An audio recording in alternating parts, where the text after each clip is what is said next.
Don't take my dog. He's all I have. I'm not here to take him. I'm here to help. Snow poured down on New York City that Christmas Eve, burying the streets in cold silence. Most people rushed home, chasing warmth, lights, and laughter. But behind a luxury restaurant, hidden between dumpsters and torn cardboard, a heartbreaking scene waited to be seen. A little girl, no older than 7, was asleep on the frozen ground. Her body was curled tightly around a thin, trembling brown dog. Her arms wrapped around him like he was her only blanket, because he was. That's how Daniel Carter found her. Daniel was a billionaire CEO, powerful, feared, known for making ruthless decisions without hesitation. He had just left a charity gala where cameras flashed as he donated $500,000. Yet, as he sat in the back of his car, surrounded by wealth, his heart felt completely empty. 3 Christmases ago, he lost his son Adam. Money couldn't bring him back, and no success could fill the silence waiting for him in his penthouse. "Sir," his driver said softly, slowing the car, "you should look over there." Before we continue, take a moment to like, comment, share, and subscribe to Shadows of Story. And tell us, where are you watching from? Drop your country in the comments. Now, back to the story.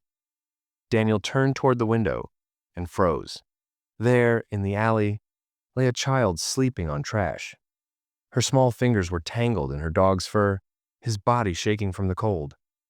For a moment, Daniel didn't move.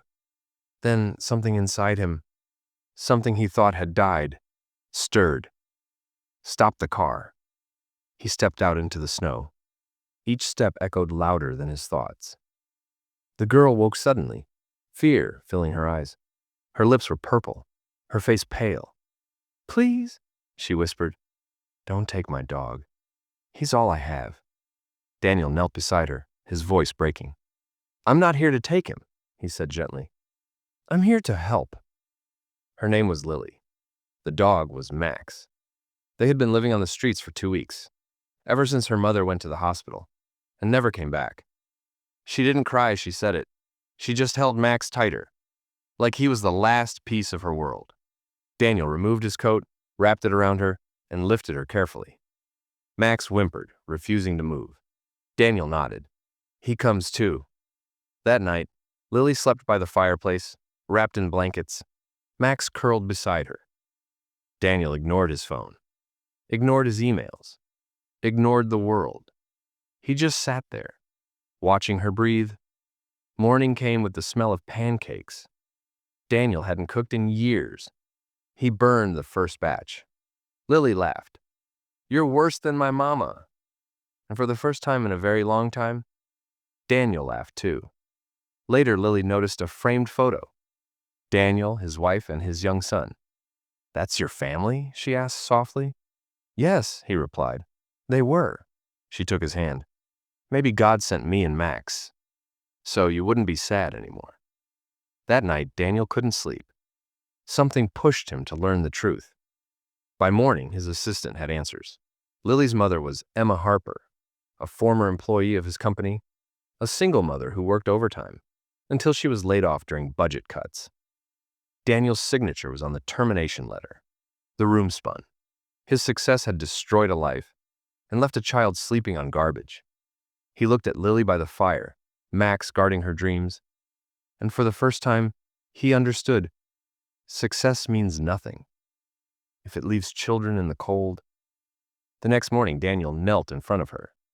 "Lily, you're not going back out there, you and Max. This is your home now." Her eyes filled with disbelief. "You mean forever?" He smiled through tears.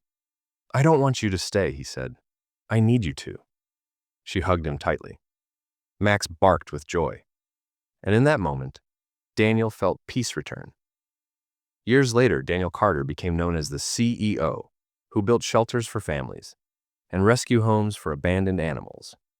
But when people asked what changed his life, he always said, "It started the night I found a little girl and her dog sleeping on trash.